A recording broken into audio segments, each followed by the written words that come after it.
You've probably seen the dreamy Spain, sunny beaches, delicious tapas, incredible food, way of life, siesta. What can be better than that, right?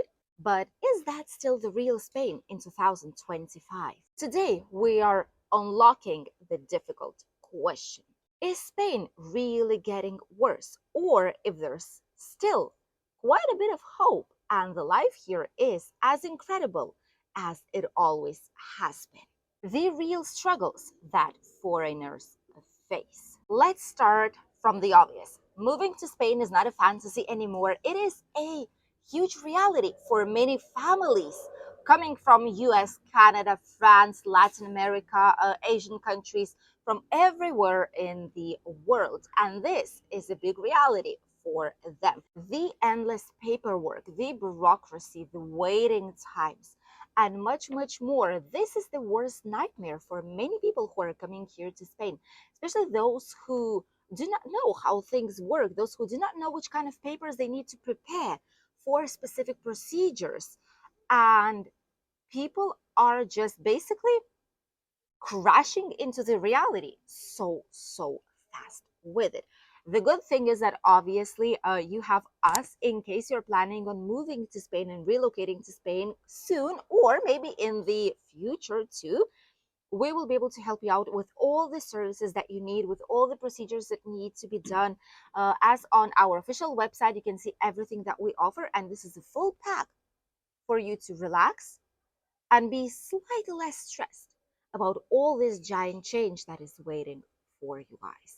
Obviously, the bureaucracy is quite difficult. There's plenty of paperwork, the documents. Without one document, you cannot get the other. But in order to get the second one, you need the first one. So it's like a loop, like this endless circle, vicious circle, where unless someone steps back, it's never ever gonna end. So there are specific ways to do things, and these have to be done in order to make things happen. Obtain the documents that you need, the certificates that you need, and actually be able to apply for your residence, for the visas, for a European Union citizen NIE number, for everything that you need for schools, universities, jobs, social security, opening up a bank account, even appeared simple things as if it would be in your country, is an authentic odyssey in Spain due to the paperwork that is required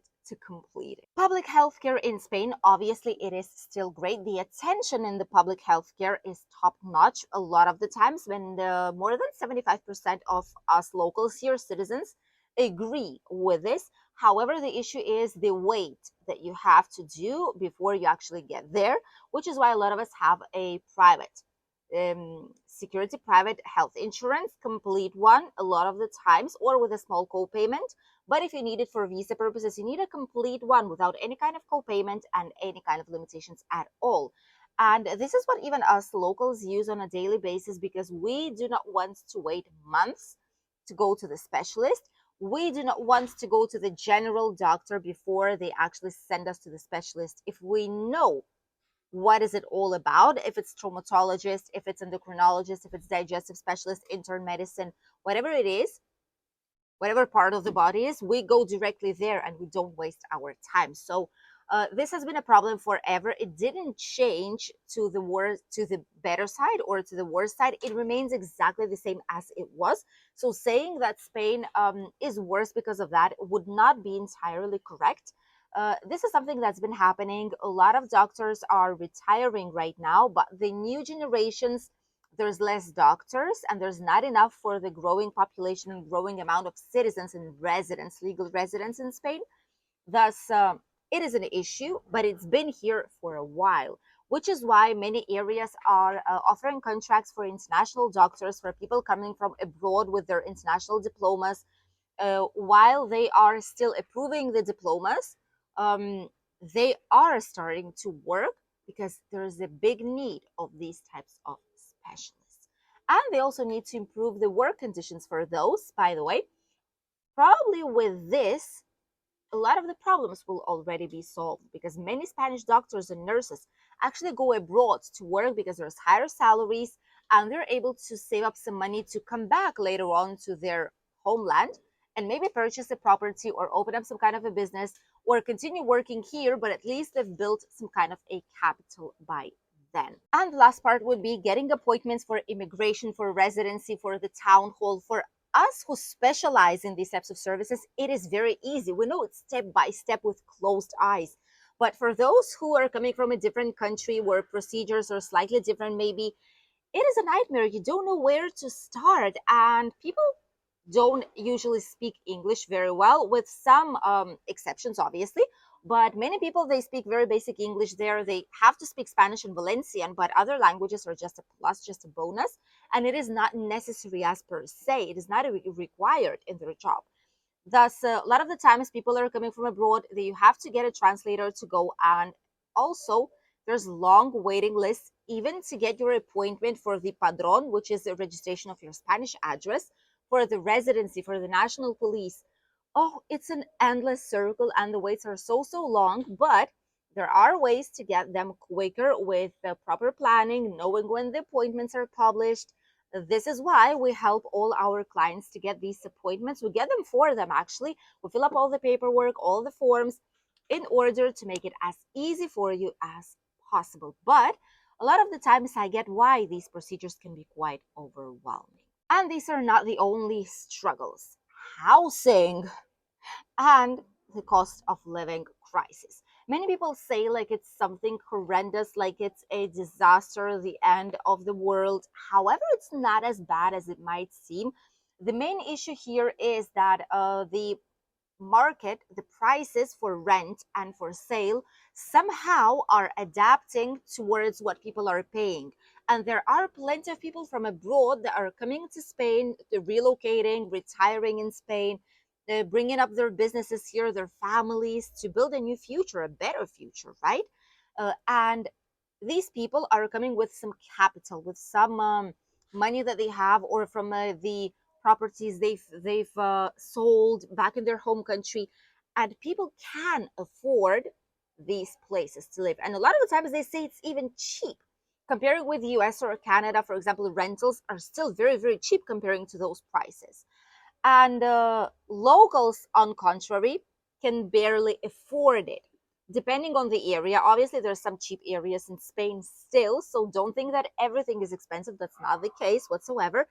But there's areas like touristic areas such as Alicante, Benidorm, Albir, Altea, our region in particular, which is extremely touristic, but it is a high-end tourism. More people do get slightly more expensive hotels here. It's more quality, which is why here long-term rents are very expensive and way more than it used to be. I remember in around 6 years ago, 7 years ago maybe, you were able to rent a semi-detached house on the corner with a proper garden in a good area, one of the best areas here, for around 550 euros a month.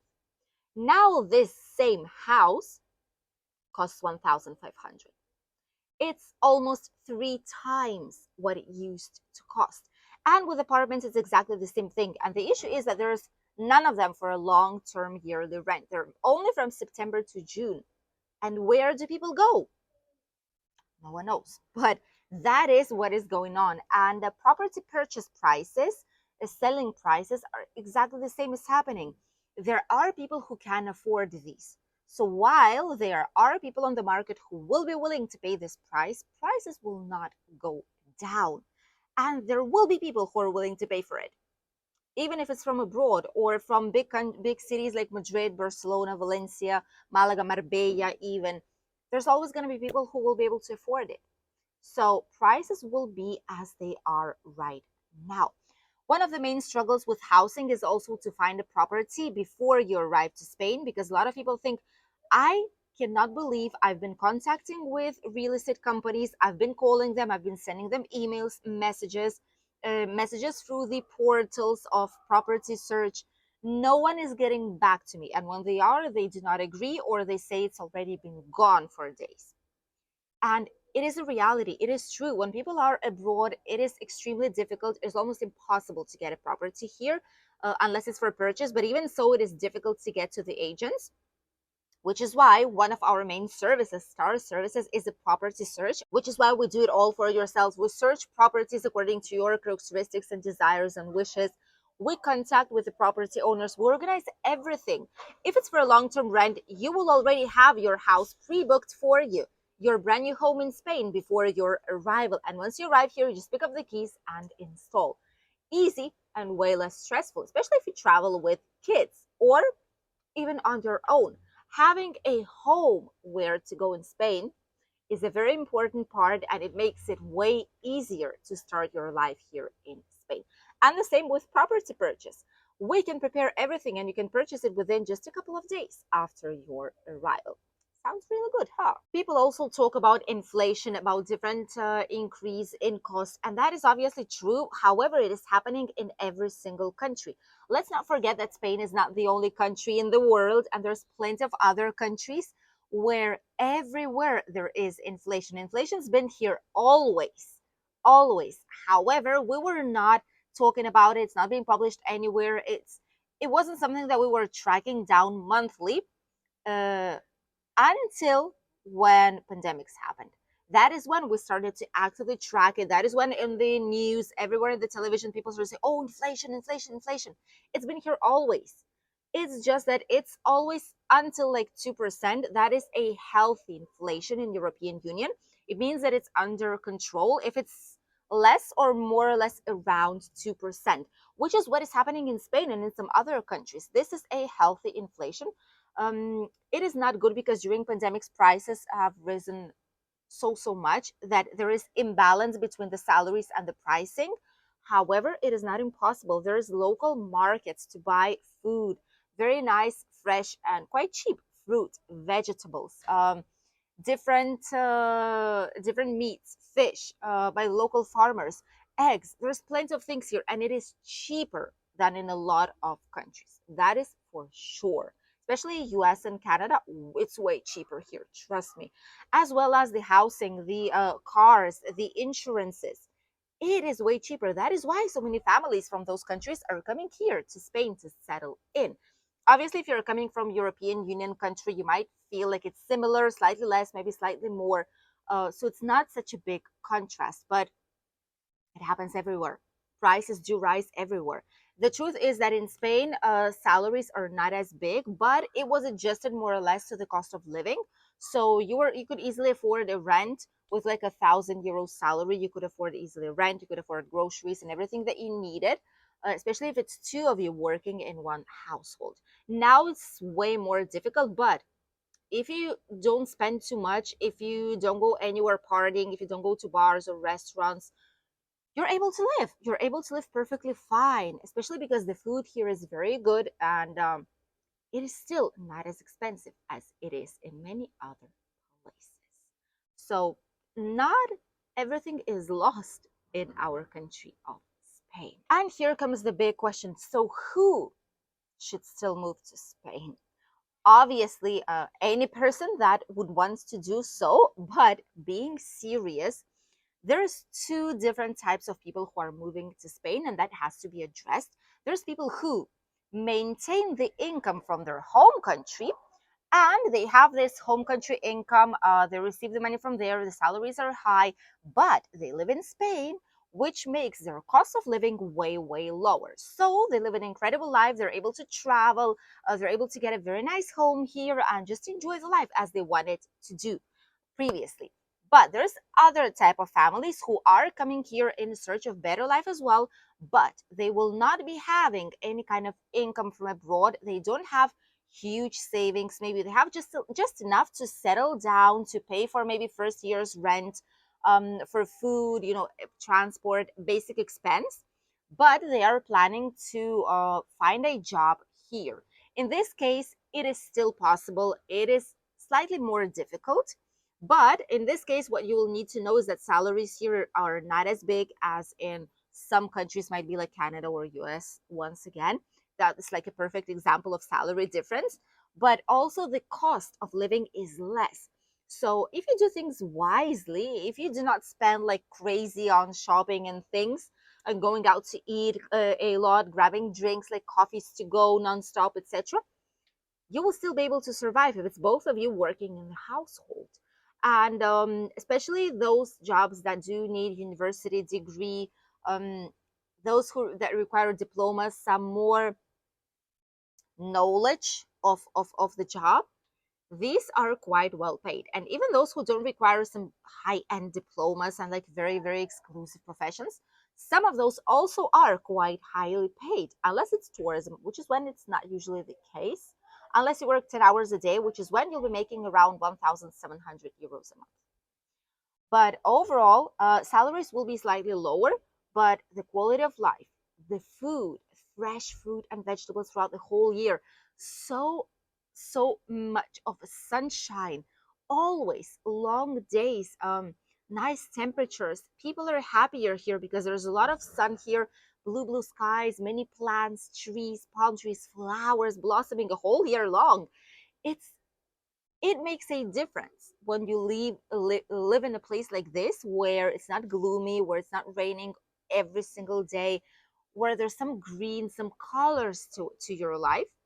It makes it way easier, and it is a safe country. Some people say it might not be, but it is still a very safe country, one of the safest ones in Europe. So if you do the things with the correct way, you will be able to fall in love with Spain. You will be able to stay here and enjoy everything that it has to offer.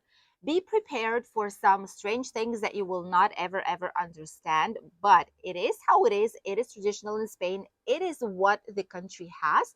So, all of us who are coming here to live, we are the ones who need to adapt to this situation. And what would be the examples? Well, for example, Spanish siesta. On midday, everything is closed, especially if it's not a touristic place. If it is, places will remain open. But if it's not, all places will shut down on midday and will be opening up back at 5 and closing down like 7, maybe 8 in the evening. Sundays, everything is closed. It is a day to relax, to enjoy with the family, to go to the beach, to have a walk, just disconnect from a usual life. People saying tomorrow when they promise you to do something and then tomorrow never comes and it might be in a week or so, also is a thing. The typical mañana, this is like a typical tomorrow, I'll do it tomorrow. This is something that they promise, but a lot of the times you cannot take it seriously because it's not going to be tomorrow. Okay, no one ever tells you this, but this is how it goes. It's not going to be tomorrow. It's going to be in 1, 2, 3 days, whenever they can, whenever there is a possibility, they will do it. But they just say it like this. It's like a saying. It doesn't have the literal sense to it. Okay. Apart from that, people are a lot of the times late. Even when it comes to official appointments in the national police, in the official organizations, a lot of the times people are late. And to us, it is bizarre, but for them, it is normal. And also, the main thing, and probably this is something we could learn from the Spanish, they do not stress out about things. This is incredible. I don't know how they do it.